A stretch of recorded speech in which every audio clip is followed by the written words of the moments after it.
บายดีท่านผู้ชมที่เคารพนำท่านผู้ชมมาติดตามข่าวกีฬา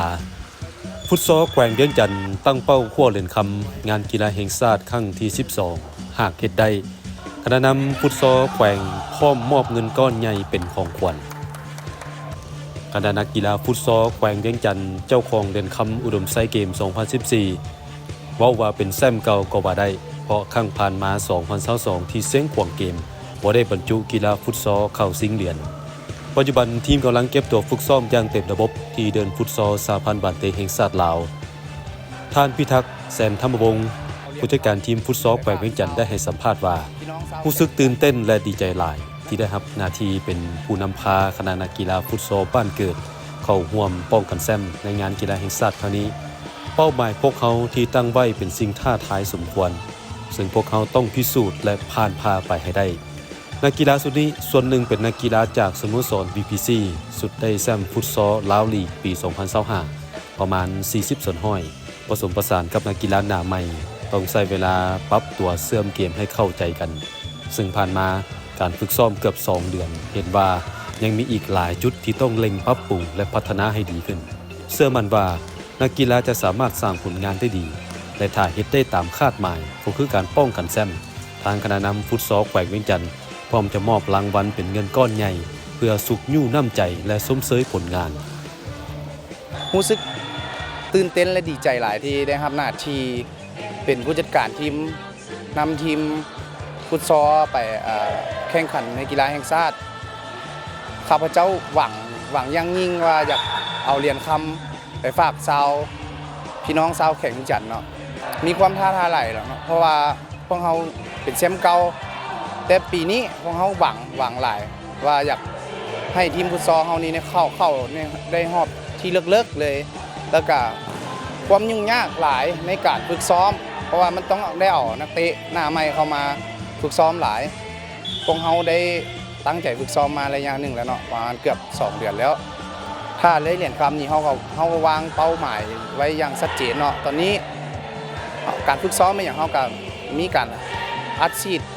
เรื่องฟิตซ้อมเรื่องอย่างต่างๆอยู่แล้วแต่ว่าถ้าได้เหรียญคำนี่เขามีนักๆเลยแหละให้นักกีฬาฟุตซอลคณะผู้ฝึกของทีมได้แจ้งให้ทราบว่าปัจจุบันทีมมันมีความพร้อมโดยพื้นฐานกำลังปรับด้านการเดินเกมบุกการตั้งรับให้ละเอียดรวมทั้งทีมเวิร์กพละกำลังและพัฒนาด้านเทคนิคทักษะให้ดีขึ้นกว่าเก่าปัจจุบันนี้ก็ถือว่าการเก็บความพร้อมของทีมเนาะก็ถือว่าอยู่ในระยะนั้นถือว่าเป็นระยะที่2เพราะว่าเขาได้การเก็บมาแต่ต้นเดือน10ส่วนว่าเรื่องความพร้อมมันเฮาก็มีความพร้อมทางด้านทางเทคนิคยุทธวิธีเนาะเรื่องการลิ้นเนาะการวางเกมวางหมากผู้ลิ้นว่าซะเนาะและสิ่งที่สำคัญก็คือเฮาเน้นเนาะหลักๆคือความสามัคคีในทีมก็ยังมีหลายปัจจัยอยู่เนาะหลายปัจจัยส่วนว่านักเตะที่สังกัดสโมสรอื่นที่มาร่วมเฮาก็ยังบ่เข้าใจเรื่องการเล่นเกมเนาะของฟุตซอลมันต่างจากเดินใหญ่หลายตัวนี้เพราะสิ่งสำคัญของฟุตซอลมันคือการใช้พละกำลังนี่หลายและบวกอย่างเรื่องของการทักษะเนาะทักษะเป็นส่วนใหญ่ส่วนต่างหน้านักกีฬาคำผาพิพักขวงศ์นักกีฬาฟุตซอลระดับแถวหน้าของประเทศเป็นหัวหน้าทีมฟุตซอลแขวงเวียงจันทน์มีถิ่นกำเนิดอยู่บ้านเวียงไซเมืองบางเวียงแขวงเวียงจันทน์ได้กล่าวว่าตนเองเป็นหนึ่งในจำนวนนักกีฬาสุดได้เหรียญคำอุดมไซเกมความพร้อมของเพื่อนร่วมทีมในปัจจุบันประมาณ80ส่วนห้อยพวกเขาต้องได้ปรับตัวเข้ากันตึมพอมีนักกีฬาน้องใหม่หลายคนซ้อนี่น่าจะเป็นครั้งที่2เพราะว่าครั้งทำอิฐแม่นอยู่อุดมไซที่แข่งจันทน์ได้แชมป์แต่กี้มันคือฟุตซอลเราจะบ่มีการตะกี้มันจะมีการเคลื่อนไหวอยู่แต่มันจะบ่มีเรียนติดแบบนี้นะเพราะว่าเดี๋ยวนี้มันจะมีการพัฒนาหลายมี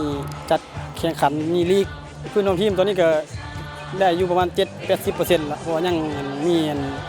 น้องใหม่มากก็ยังได้ตอนนี้เรียนรู้หลายอย่างอยู่สร้างชื่อเสียงและอยากให้สร้างชื่อเสียงให้ตัวเองเนาะสร้างชื่อเสียงให้บ้านเกิดแข่งจันทน์เฮาในได้สิพาทีมป้องกันแชมป์ได้ก็มีแต่ซุ่มใจกันซะแล้วกีฬาฟุตซอลในงานกีฬาแห่งชาติครั้งที่12นครหลวงเวียงจันทน์เกม 2025 มีเพียงฟุตซอลทราย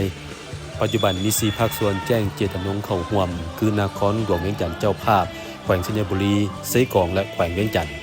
จะแข่งขันระหว่างวันที่ 18 หาวันที่ 22 พฤศจิกายน 2025 ที่เดินฟุตซอลสหพันธ์บาดเตะแห่งชาติลาว เราก็จะฝากพี่น้องชาวแข่งจันทน์และนักธุรกิจใหม่ๆเนาะให้มาชมมาเชียร์พวกเขาถ้าดีแท้เขาก็อยากให้มาสปอนเซอร์น้ำเขาเนี่ยเนาะพี่น้องชาวแข่งจันทน์เขาเชียร์ให้พวกท่านเห็นว่าคนแข่งจันทน์กับเฮ็ดได้คือกันเนาะตัวนี้ ฝากถึงเนาะสาวเขตเวียงจันทน์ทุกท่านเนาะหรือว่านักธุรกิจเนาะให้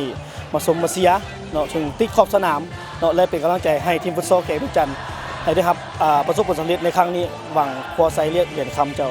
ฝากถึงพ่อแม่พี่น้องเนาะชาวแขวงจันทน์เฮาเพราะว่าสวยสมเสียเฮาในการสิได้ป้องกันแชมป์ในนครหลวงเกมปีนี้จ้ะ